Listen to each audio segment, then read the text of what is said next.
Good afternoon, everyone. My name is Lisa White. I'm CML's Membership Services Manager, and it is great to have you here today to participate in this live stream meeting and indexed video archives webinar. Those of you that are elected officials who have registered, you will receive one university training credit. We are recording today's presentation, and it will be available on CML's website at cml.org under training materials. So you'll be able to either reference back to the webinar or perhaps share the link with a colleague who wasn't able to participate. If you're not familiar with the webinar format, you'll see a control panel to the top right of your screen. There's an orange arrow to the left of the panel, which will minimize the entire box. All participants will be muted for the webinar, but we encourage you to ask questions by typing them into the question box on the control panel. You can type them in anytime, but we will probably take the questions at the end of the webinar. Let me introduce you to a few folks from the Open Media Foundation team. Tony Shawcross, who's the Executive Director. Tony developed and launched the visionary model for community media that has evolved into the Open Media Foundation. He also helped launch a statewide public affairs network at coloradochannel.net and subsequently the Open Media Project, an innovative nonprofit government video transparency service used by a dozen state and local governments in Colorado. Marpessa Allen is the Government Transparency Account Executive. She is a passionate community and family leader from Aurora. She's an alumni of the Family Leadership Training Institute and has worked in the Colorado State Capitol, the Dayton Opportunity Center in Aurora, the Children's Defense Fund Freedom Schools in Philly, and Amnesty International in Washington, D.C. She began an undergraduate at Howard University and graduated from the University of Colorado, Denver with a BA in Communication Studies. And then Brian Hyatt, is that right? Brian Hyatt, Senior Developer and Analyst. He focuses on developing applications, websites, and business metric systems for Open Media Foundation's nonprofit and government clients. After graduating from CU Boulder in 2006, Brian co-founded Civic Pixel, a web development firm dedicated to working with nonprofits and small businesses dedicated to positive change. In 2008, they merged with the Open Media Foundation, becoming the web development arm of the nonprofit organization. He loves his 3-year-old son, wife, and working with numbers. So with that, I'm going to turn it over to the Open Media team. Thanks again for participating. Thank you so much, and thank you so much to all of you all on our webinar today. Again, my name is Marpessa Allen, the Account Executive for Open Media Project. We're so excited to be a part of this webinar today titled Livestream Meetings and Indexed Video Archives. Today, we will be starting with Tony, again, who is the Executive Director of Open Media Project, as well as our lead developer, Brian Hyatt. Tony first will be going through the history of Open Media Project and then our mission, and then we will have Brian do our demo, and we'll wrap it up and then have time for questions. So let's get started. Great, thanks Marpessa. And thank all of you for joining us. I think this is going to be a great opportunity for you to quickly, in less than an hour, learn about some great tools you can use to be expanding your transparency, expanding your accessibility to your constituents, and helping you kind of meet your constituents where they're at. You'll learn more about it throughout. But I'm going to give you a brief history of the software. Let's see. Before we jump into that, though, I want to remind you all that the CML annual conference is coming up in Breckenridge in June. We'll be presenting a similar presentation, as part of the Digital Enlightenment session on the last day of the conference at 9:45 a.m. So we encourage you, or if you're interested in this, any of your colleagues to join us at that.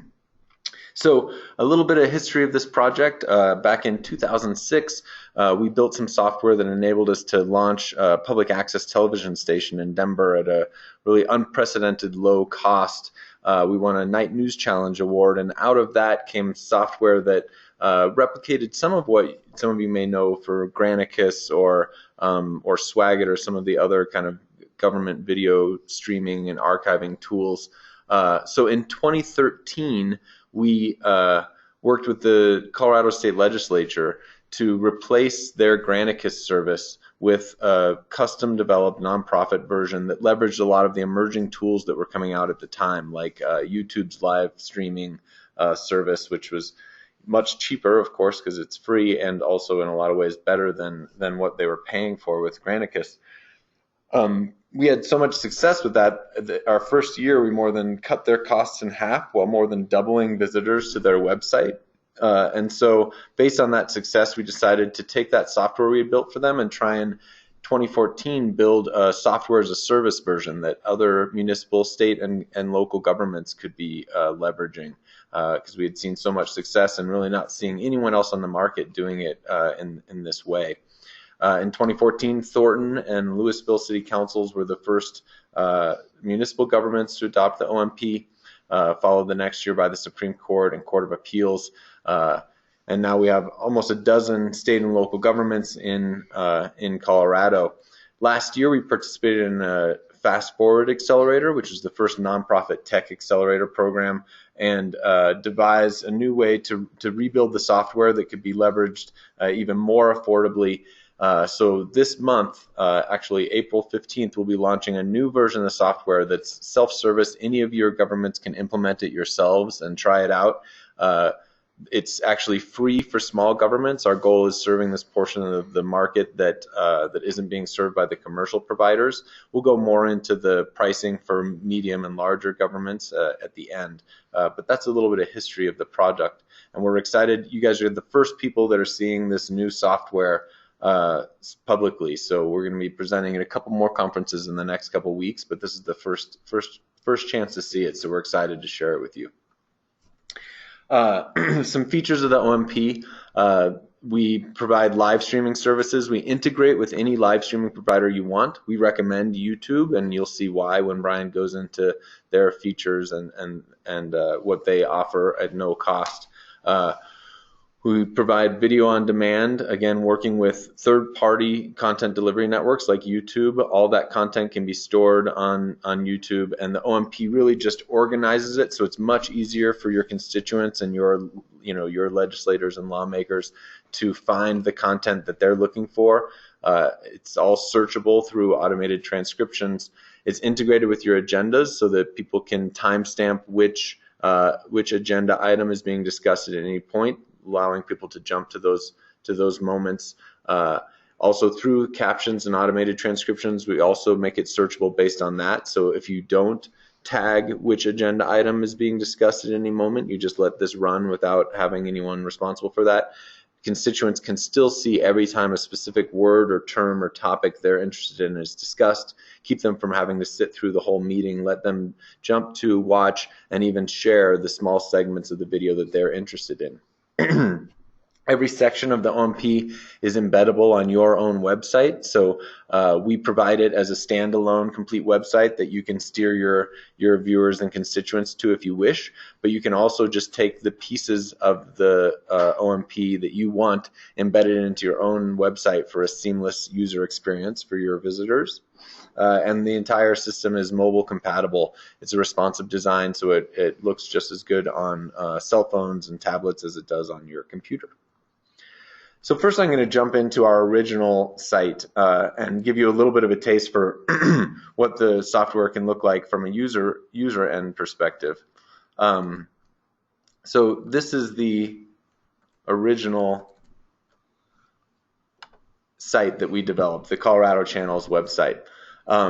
It manages the live streaming of the legislative sessions as well as gives you access to archives.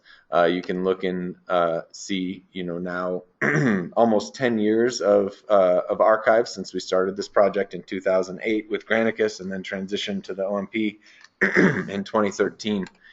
You can search for any topic you're interested in. I'm personally passionate about inclusionary zoning, so you can search for that.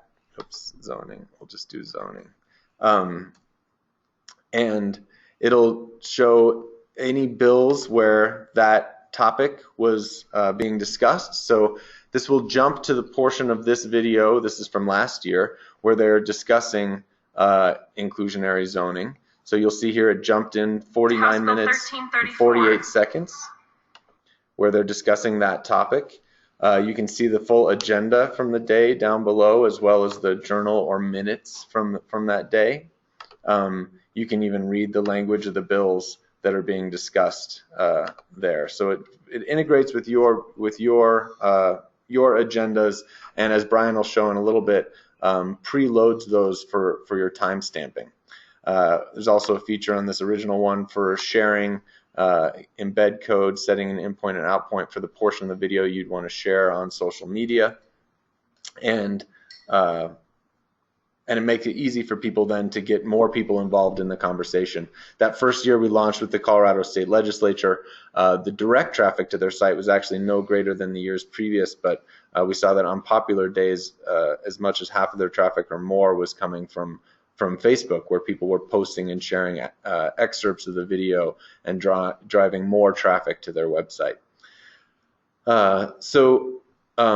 Again, the viewer has clickable agendas, so you can scroll through the agenda on the right there and then drop in and watch the section just on the topic that you're interested in. And Brian is going to show you our new software. So that was the original implementation of the Open Media Project. We then built a kind of a beta test software as a service that governments like Thornton and Louisville are using. And now we are proud to announce within the next few days we'll be launching the newest version. Brian's going to give you a more behind the scenes look at how that works. So I'm going to hand it over to Brian. All right, thanks, Tony.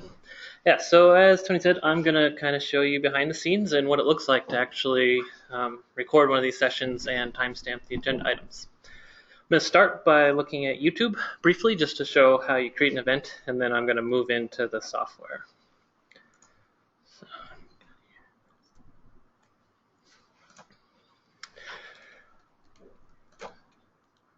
So a lot of you may already be using YouTube to record sessions. I know a lot of the groups that we work with, we just integrate with their existing libraries that are already on YouTube, but there's kind of two different ways that you can stream your session. There's Stream Now and Events on YouTube. Stream Now basically means that YouTube's just listening for when your encoder starts to send a stream, and then it creates a session out of that. And then there's Events, where you schedule an actual live event at a specific time on a specific day. Most of our current clients use Events, so I'm just going to create one real quick. Go to the events inside of YouTube, create new live event, and just in case anybody doesn't know, live streaming is now available on YouTube for everyone. So any government or nonprofit that creates an account on YouTube, you can start live streaming immediately. So I'm going to create just a basic event here. I'll be demoing on Eugene's beta site since they're one of our first clients that will be using the beta software today. So let's say Eugene Planning Committee. I'm going to do it in the past.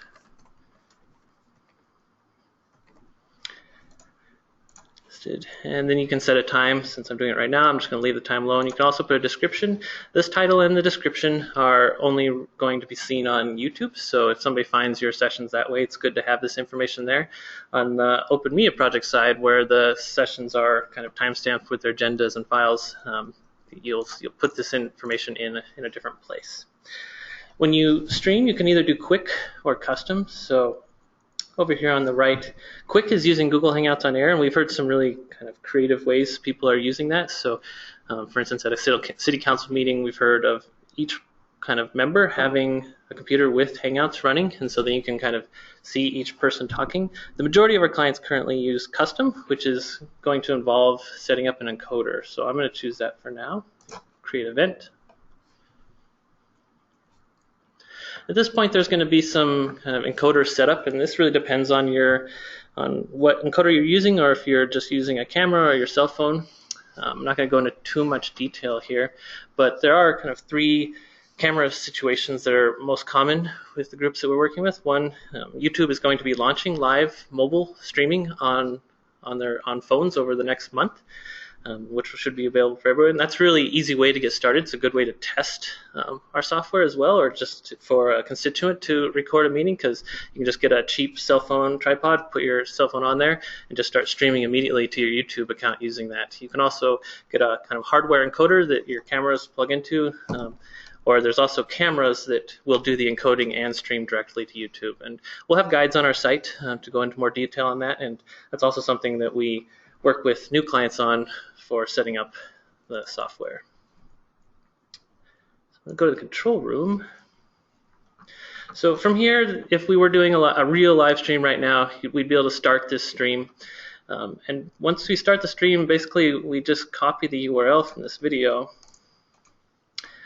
copy video URL, and then we can switch over to the software to actually timestamp the agenda items. So I'm going to switch over to the Open Media Project software now, and this is, as Tony mentioned, the beta version. So this is the version that's going to be up in 3 days now, and you'll be able to go to the site and sign up, and we'll follow up with a link on where to sign up for that if you want to go and test it out. But basically, we just go here and we add a session, and I'm going to put in a similar title.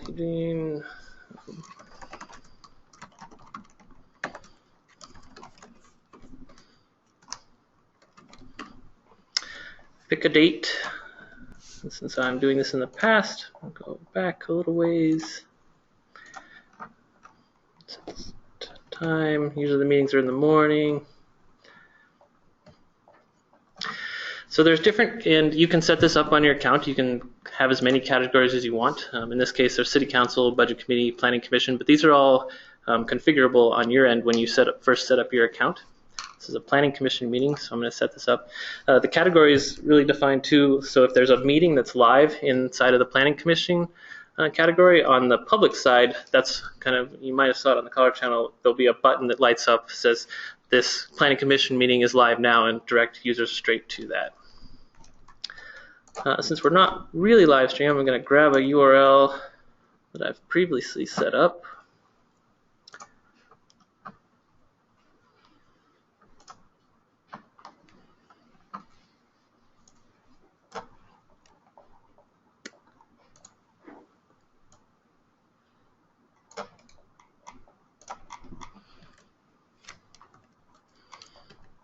And this is that URL that I would have copied out of the YouTube side.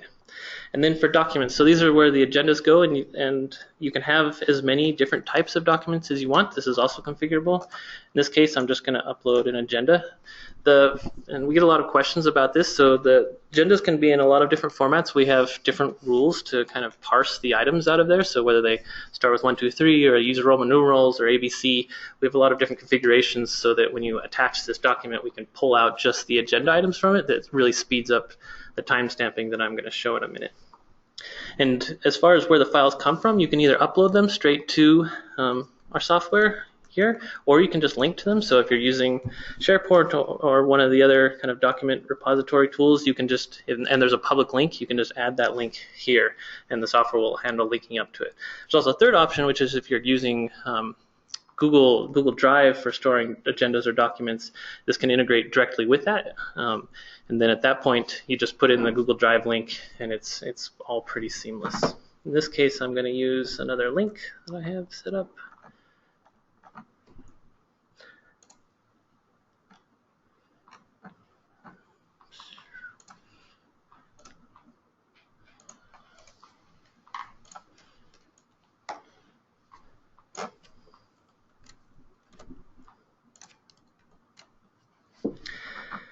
And then I'm going to save the session.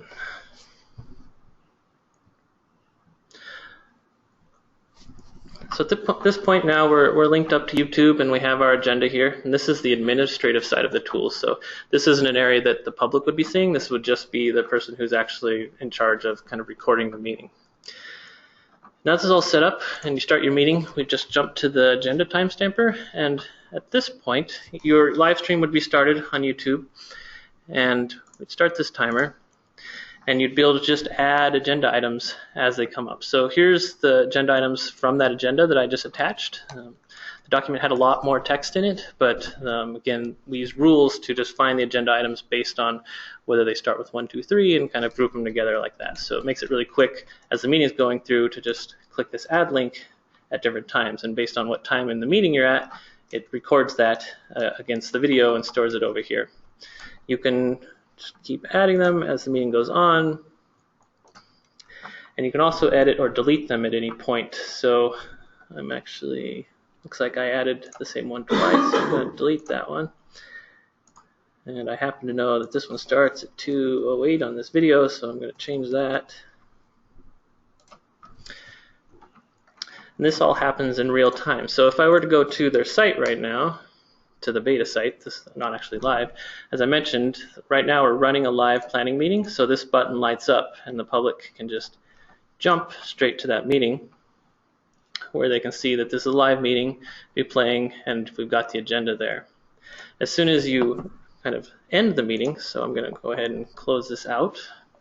One other thing I mentioned is just you can add an agenda item that wasn't on the agenda if you need to. If something comes up during the meeting, you can just type it in here and add it straight to the agenda down here that way too. But reset this.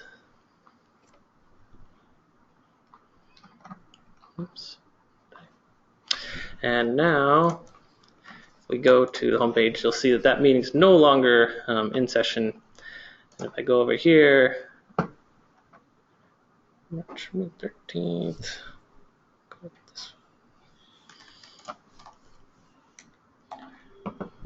We'll see that meeting and the agenda items that we stamped, and we can jump straight to those points as Tony was previously demonstrating in this kind of public comment. And so at that point, you're pretty much done with the meeting. It's available live, archived permanently on YouTube, and people can start jumping straight to the agenda items. It'll also start being, the transcriptions will be automatically created by YouTube, the automated transcriptions, kind of captions, and those will be made searchable as well, which I'll show in a minute.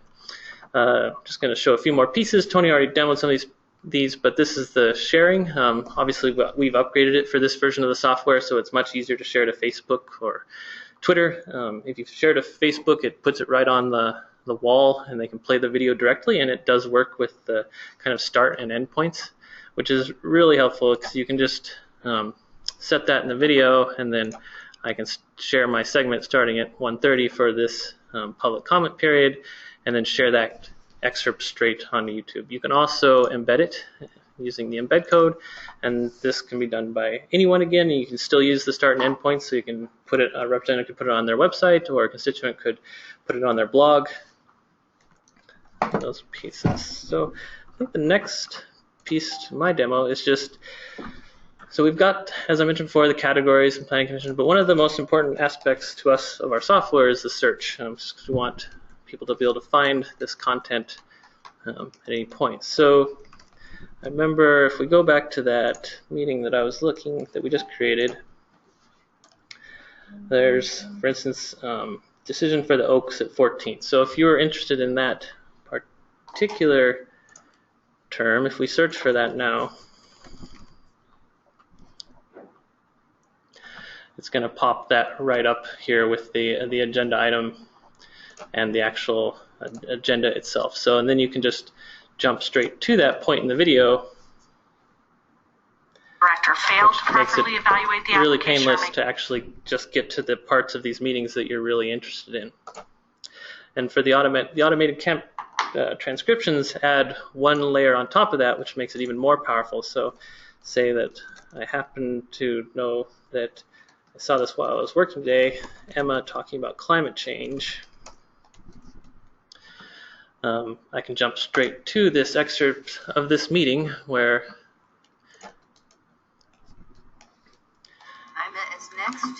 Emma is going to talk about climate change to her local city council.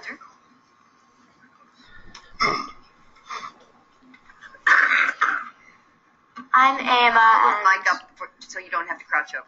Okay. Yeah. I'm Emma. I'm 10 years old and I live in Eugene. So I won't keep going on that, but I believe that's all the functionality that I wanted to demonstrate today. So I'm going to pass it back to Tony to talk about pricing and do some of the wrap-up.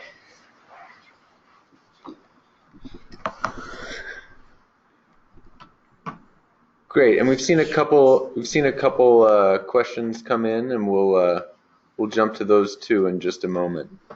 So let's see, where are we? We go to drag this down, or yeah, put it back. I don't know. And how do we go to the slideshow? Current slide. There we go. Okay, so yeah, that's a little look on the back end of the system. Again, this can be embedded onto your existing website. Every section that Brian went through is an iframe, so those can be embedded on your existing sites for a seamless experience, or it can work as a standalone site. Anything you want to say there, Brian? Yeah, we can just click on this. So we're going to take a look at an example of the Colorado State Supreme Court and Court of Appeals. Yeah, so this is their website, and it's just embedded here on this page. And that's, I'd say about 50% of our clients use it embedded, and about 50% of them are currently using it as a standalone site. It just really depends on personal preference. Mm-hmm. So yeah, you can see it's very seamless. You can get to any of the different sections of their site, and then here is just the archives of the state Supreme Court, the Court of Appeals, and you can see too why this is so much more superior than, you know, these files also exist on YouTube, but they're being organized here by date and by which court is meeting. Also, that's searchable both by the agenda timestamps as well as by the automated transcriptions. And yeah, one other thing to mention is the brand new version has a complete API as well, and it's a lot more customizable as regards to how it looks and what components you want to embed on your site.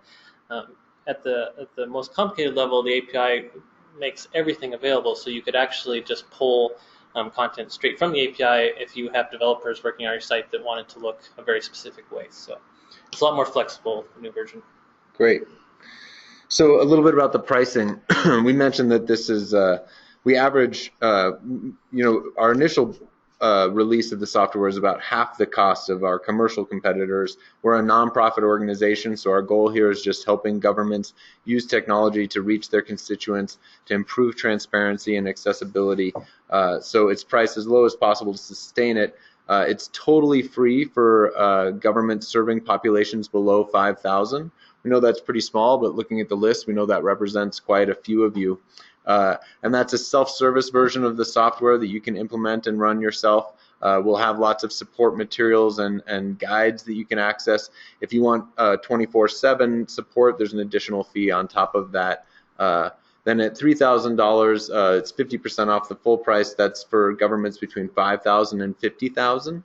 You see in some states, like in Texas, they passed a law that went into effect last year, where every government serving over 50,000 people has to stream and archive the sessions of their government proceedings and store them online for at least 2 years.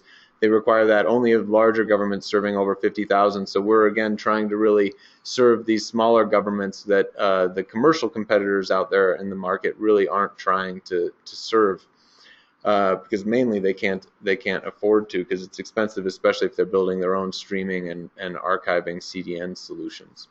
And then the full price is $6,000 a year for populations above 50,000, which you'll find to be anywhere between 50 and 90% less than the commercial options on the market. Marpessa, do you want to say anything about some of the current clients?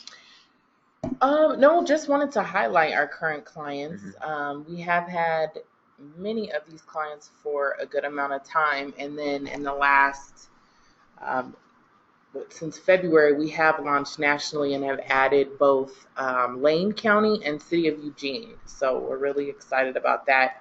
And launching also in school boards is what we're looking to focus on as well this year.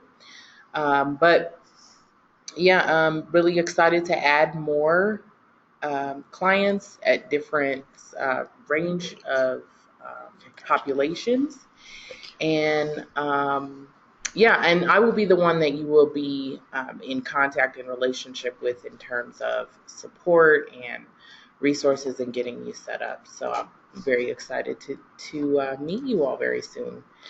And then I wanted to just go ahead and go to announcements, and then have you answer any questions that our participants have.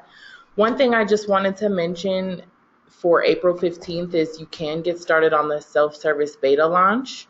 And I went ahead and added the link to our website where that will be available. And then April 18th will be at the SIPA user conference, and our demo is at 2:05 p.m. So come and see us or send any of your additional staff that you feel would like to see how OMP works, that would be great. And then April 22nd through the 27th, we have the National Association of Broadcasters show. And we will be, I will be co-presenting with Tony on that. So if you will be in Vegas during that time, also come and say hello. And then lastly, we are wanting to boost, we have a Twitter challenge going. So if you, in this month, the end of this month, we're going to pick anyone who has followed us on Twitter. We're going to select a client that can either... You can get a $3,000 credit towards this. So if you're already at the free tier, then that gives you a full year of 24/7 support. If you're in that mid-range tier, it would get it to you totally for free. If you're over 50,000, it would get it to you for half price. So so feel free to sign up for that. Yes, Twitter. OMP Gov is our Twitter name. You can learn about all the great developments. This is a project where every time one of our clients needs to add a new feature, we try and implement that so it rolls out for everyone, so you can stay on top of what's available to you, and we promise you won't get spammed or Not anything at all. like that. Not at all. So we want to encourage people to, again, check us out at these upcoming events. Look for the self-service launch next week, or is that the end of this week? And then 3 days, and then the SIPA conference next week, NAB the week after that. Feel free to start submitting some questions. We see a few have come in so far, so we'll jump in and start answering some of those. So Stephanie had asked about transcription of meetings. So Stephanie, some of our clients, like Thornton, use services like Caption Colorado. It's pretty expensive, but they'll pay for live captioning. Others who use YouTube as the live streaming provider or the content delivery network, the archive storage space, YouTube automatically will do automated transcriptions of any video that is uploaded to YouTube. So that is our default and our recommendation for our clients. And yeah, within hours of your video being up on YouTube, YouTube will have built automated transcriptions, which you can even go in and edit or correct to make them even more accurate. And then Brian's software then exposes those transcriptions to search. It's another benefit of using the OMP versus just using like YouTube, for example. While YouTube does make those transcriptions, the transcriptions aren't searchable on the YouTube interface. So through the OMP websites, you can search here, and the text that you type in will return matches both from those automated transcriptions as well as from any timestamping that you've done. And all of the OMP sites have a search button just like that. So again, feel free to submit any questions, and Stephanie, if that doesn't fully answer your question, feel free to elaborate on your question. Let's see, we have a question from Catherine asking about the pricing shown and what services are specifically being quoted. So go to the feature set.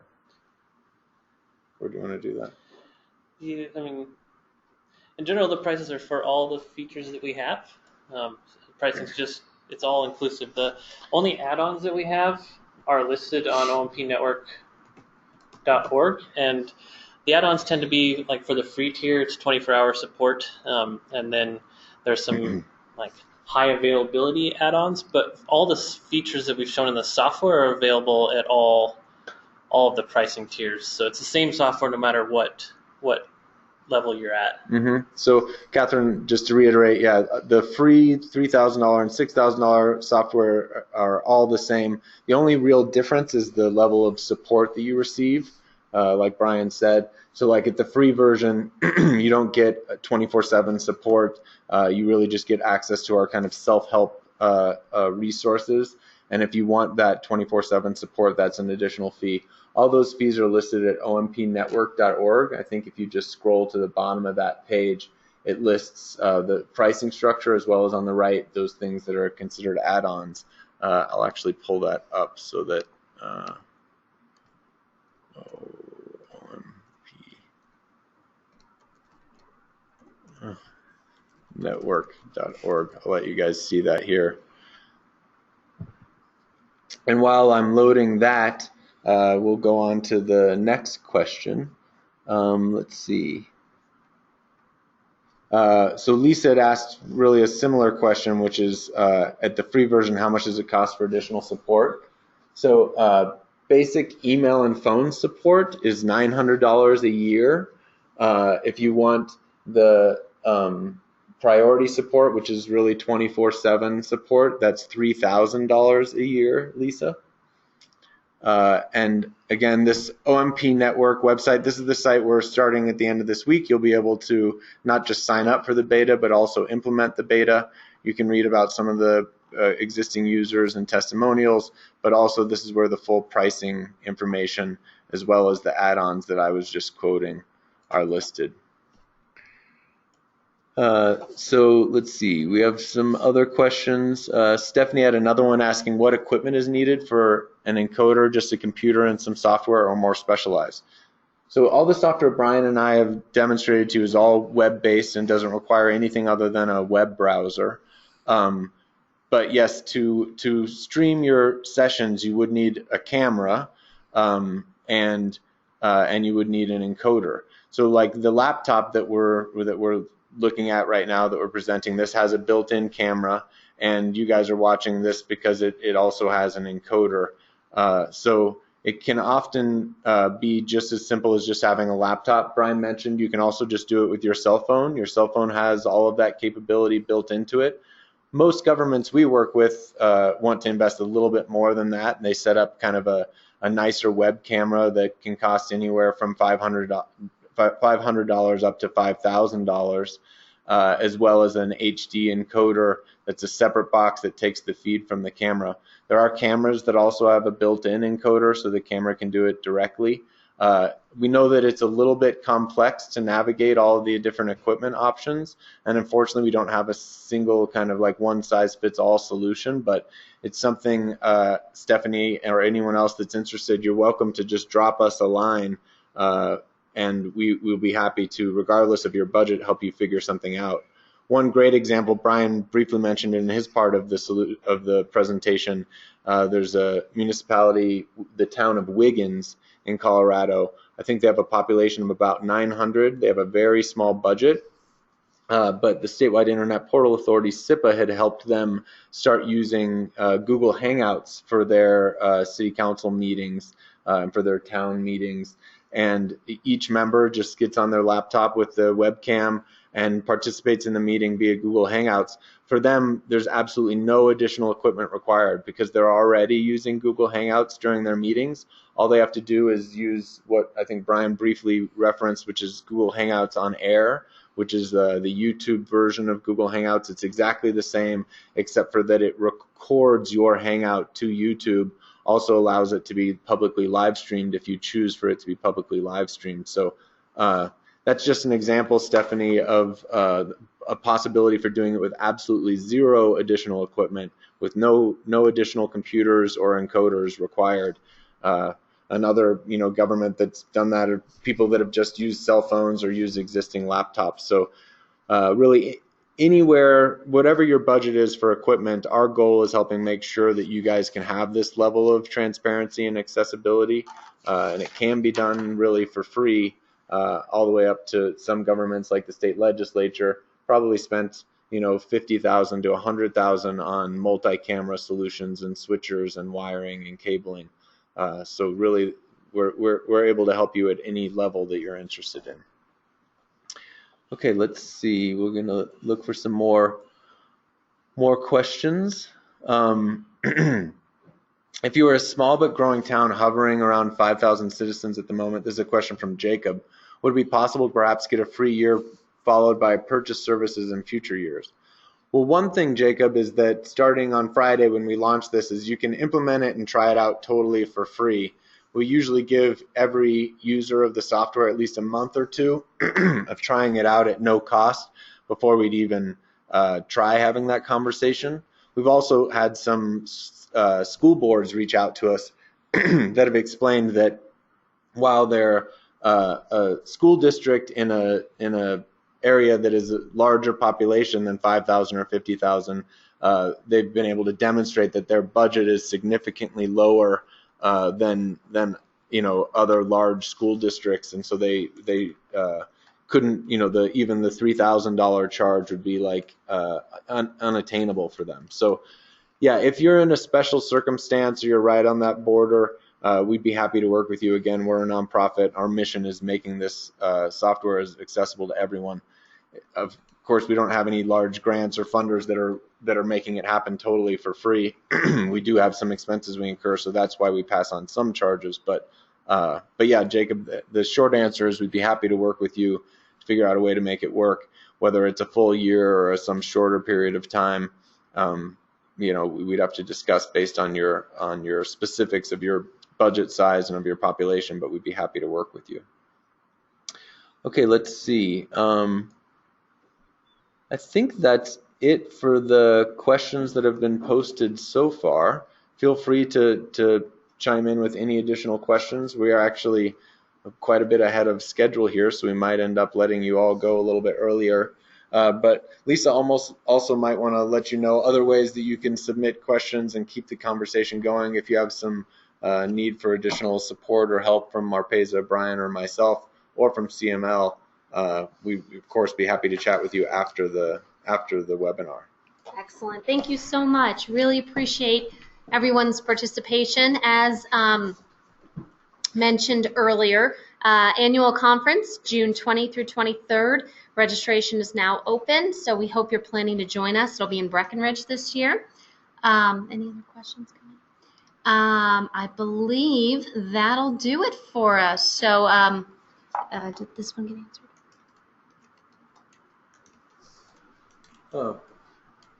Yeah, I think we did. Okay, answer that. great. The different one is highlighted. Great. Looks like someone Okay. posted, so thank you. Yeah. Okay, so again, this will be on the website, the recording probably tomorrow afternoon, and you can certainly grab it there, watch it again, or share it with a colleague who wasn't able to participate. So with that, thank you so much. Have a great afternoon, and have a great day. Great. Thanks. There was one more question.